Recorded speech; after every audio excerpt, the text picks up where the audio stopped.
It had been raining fearfully for many days, and the Sacramento River was rapidly rising.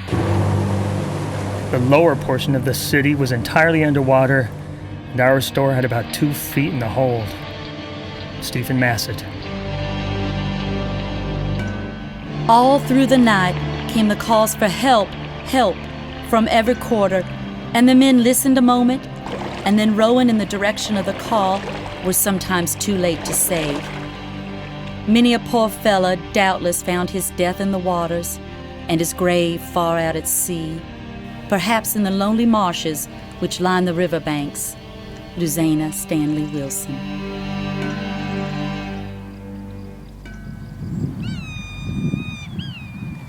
On numerous occasions in the first 10 years of its existence, Sacramento was nearly wiped off the map by catastrophic floods. And it's easy to see why. When you approach Sacramento from the west on Interstate 80, you cross miles of floodplain on a narrow causeway. And there, up ahead, is the city rising up out of the marshes. It seems like an improbable place to put a major city. In a floodplain at the confluence of 2 major rivers. Yet against the odds, here it is. Hi. I'm Timothy Busfield, and this is the story of how California's capital not only survived constant adversity, but flourished to become the city we see today.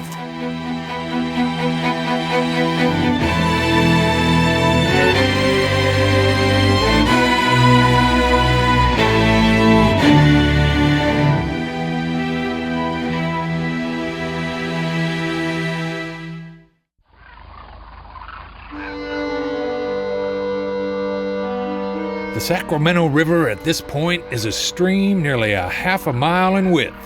The water is perfectly limpid and fresh. I never saw a more beautiful stream. Edwin Bryant. At one time, this ecosystem teemed with all kinds of life, with birds that flocked in the air, waterfowl of various kinds, of elk, of bears, including the famous California grizzly. The first peoples who lived here, the American Nisenan, understood the rhythm of life here. When the inundations came, they left. And when the waters receded, they came back.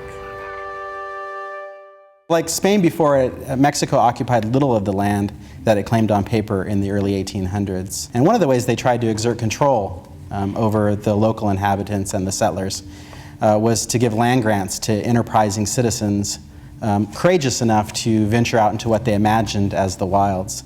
And one of those adventurers was Johann Sutter, a Swiss immigrant who would later reinvent himself as Captain John Sutter. He became a naturalized citizen of Mexico. He was granted a nearly 49,000-acre land grant on the banks of the Sacramento River. Some of the mythology of Captain Sutter is that he was part of the Anglo-American Western migration. But in fact, he was not a mountain man, nor did he arrive in California in a covered wagon.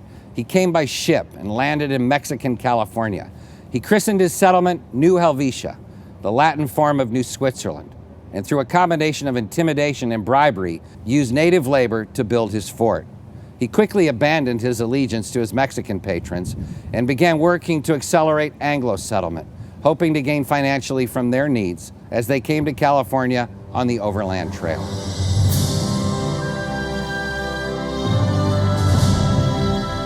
The women who had come by the overland route appeared to have stood the hardships of the journey remarkably well, and were not half so loud as the men in their complaints. Bayard Taylor. I looked down, far over constantly descending hills, to where a soft haze sent up a warm, rosy glow that seemed to me a smile of welcome, while beyond, occasional faint outlines of other mountains appeared, and I knew I was looking across the Sacramento Valley. Sarah Royce.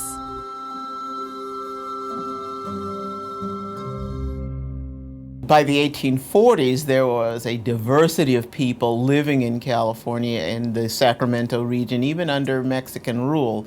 You had people from all ethnic and racial backgrounds. Now, many of these people who came to the region came with a sense of manifest destiny, this notion that they had a God-given right to do well for themselves and for their country. So this fueled that influx of people over the trails and into the Sacramento region.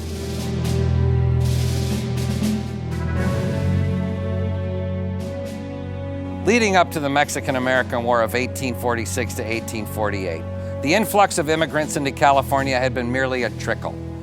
But all of that changed in an instant.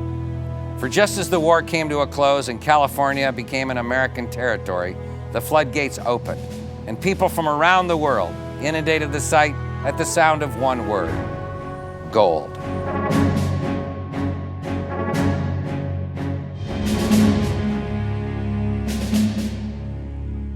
James Marshall made his famous discovery in 1848. He was helping construct a timber mill for John Sutter when he came across a gold nugget.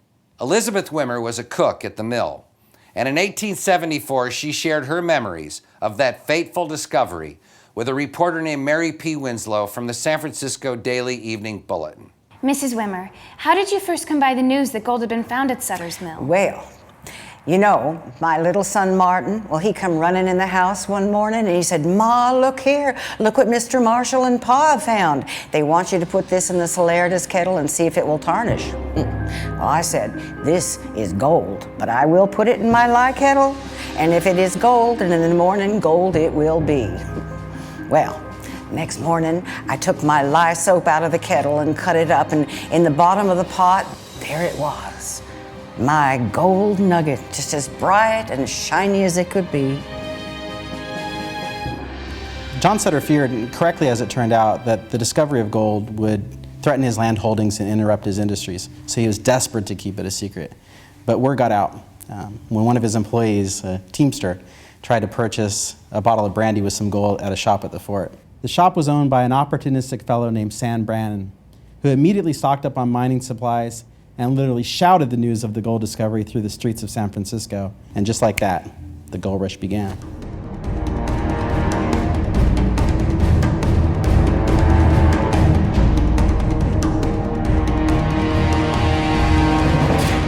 Sam Brannan grew wealthy from outfitting miners in Sacramento. He became California's first millionaire.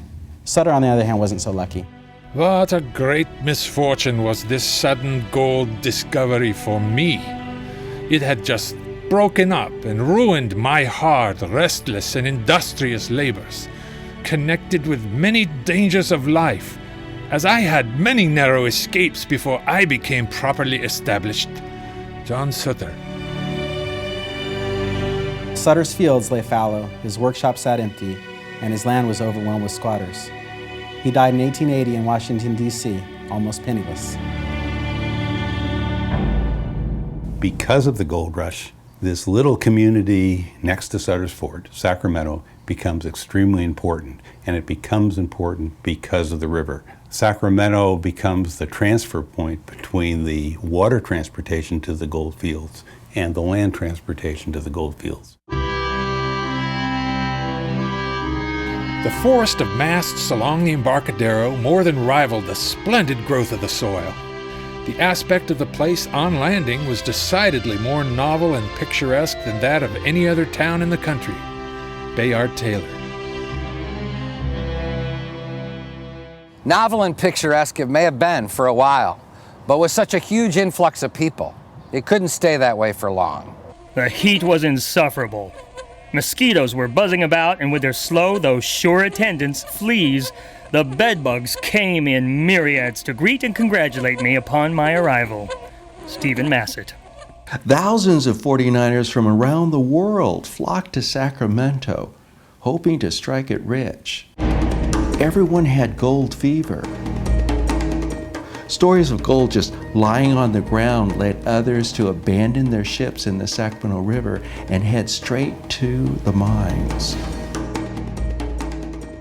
This was a predominantly male population that inundated the region. You had people from all over the world. This was a cosmopolitan influx. People from China, from Chile, from Mexico, from Ireland, from Germany, from France. You had African Americans, enslaved and free, who came here. And as I mentioned before, this was a predominantly male population. The ratio of men to women in the early part of the gold rush was about 8-to-1.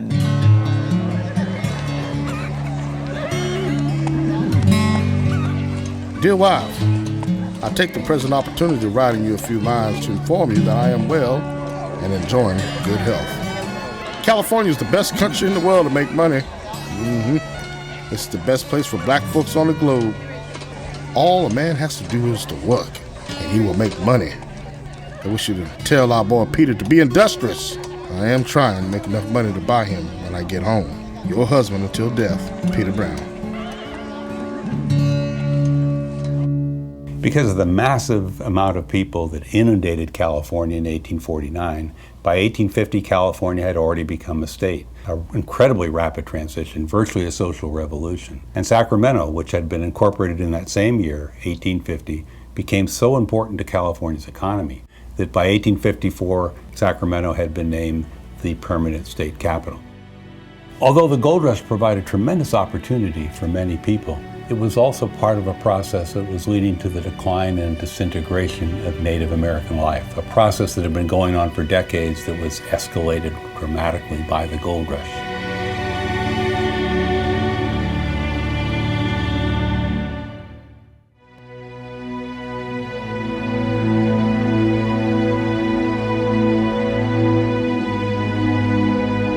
The new permanent city of Sacramento remained very fragile, threatened by floods, and threatened in 1852 by the Great Fire, sometimes known as the Great Conflagration.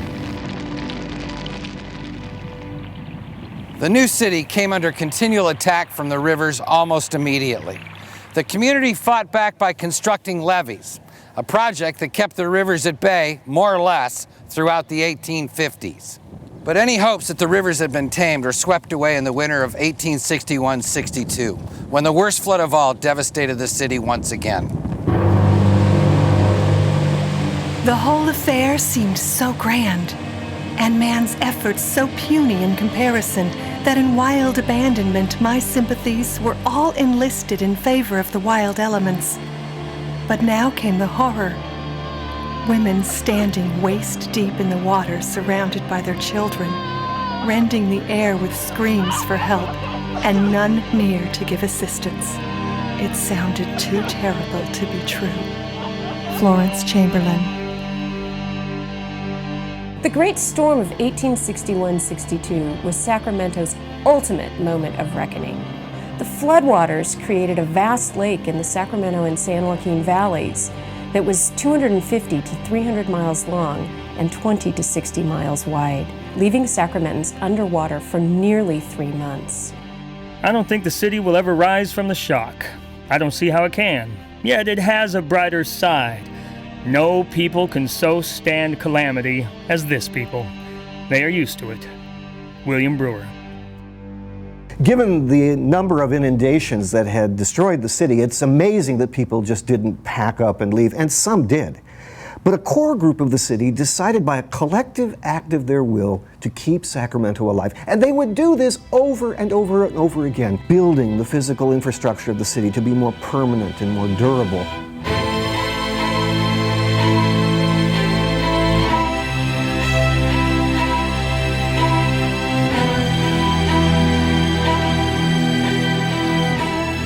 The glory of Sacramento's fame is exhibited in bricks and mortar, in the courage and perseverance of her moderately endowed capitalists, in the noble energy of her mechanics, which have combined to render her the embodiment of an inland metropolis. Sacramento City Directory. The floods of 1861-1862 actually disrupted the inaugural festivities of Governor Leland Stanford. Sacramentans became worried that they were going to lose the state capital to its rival, San Francisco. So they took some remarkable steps to make sure that the city would be safer for the capital. They rerouted the American River. They built the levees higher. Sacramento's levee system was the first line of defense from flooding, and something the community was really proud of. Hundreds had worked on constructing and reinforcing them over the years, including chain gangs and other prisoners. But by the late 1860s, the backbreaking job of levee building was turned over to Chinese immigrants who worked in wheelbarrow brigades. Now, they had previously been farmers from China's Pearl River Delta, so they were very, very familiar with this type of landscape and well equipped for the job. And then there was the ambitious plan to literally raise the city up. The raising of Sacramento's streets and businesses was an expensive, time-consuming, and physically demanding project that spanned 2 decades and required the support of the entire community. Their legacy remains with us today in the form of a city under a city, complete with raised streets, dipping alleyways, eerie underground spaces, and hollow sidewalks. Having fought back against the inundations of nature, Sacramentans can now take advantage of the more beneficial man-made inundations of information, communications, and technology. And a lot of it happened in this building right behind me. So Lee, this building was really the hub of Sacramento, wasn't it? Why was it so important? We are in the B.F. Hastings building, which is one of the most historically significant structures in Sacramento, if not all of California, because it represents the intersection of all of those currents of development: commerce and communication, transportation and government. The community saw it as an example of what Sacramento ought to look like and as a symbol of progress. And that allowed Hastings to secure many high-profile tenants, including Theodore Judah, who was the mastermind of the Transcontinental Railroad, the Pony Express, the Telegraph, Wells Fargo, and even the California State Supreme Court. In 1862, Lincoln signed the Railway Act, and Sacramento was selected as the western terminus for the Transcontinental Railroad. This, more than any other development, assured Sacramento's role as the gateway to the West. This was the first transcontinental railroad not just for America, but for the world. The crossing of the Sierra Nevada was the biggest hurdle, with solid granite requiring drilling and blasting and hundreds of inches of annual snowfall complicating matters. The Central Pacific, later Southern Pacific Railroad, built its central repair shops here immediately north of what is today Old Sacramento. These shops were a center for industrial innovation and a massive manufacturing and repair facility well into the 20th century. By 1863, like today, Sacramento's official motto was Urbs Indomita, the Indomitable City. 11 years ago, and where Sacramento stands was an unclaimed wilderness. A little less than 7 years ago, heaps of black and smoldering ruins covered the area of the city. What the fiery elements had spared was swept to ruin by the rolling flood. Today, by that indomitable energy and perseverance which characterizes the American people, we stand as the second city on the Pacific coast, and there we will stand forever. Sacramento City Directory, 1860. As early as the 1890s, efforts were underway to restore and rebuild Sutter's Fort, and in the 1970s, the community redeveloped and preserved some of the oldest parts of the city. These efforts created the vibrant historic sites we see today. Sutter's Fort and Old Sacramento, the birthplaces of California's capital, now offer a variety of programs and opportunities to see and experience the early history of Sacramento. We hope you enjoy your visit.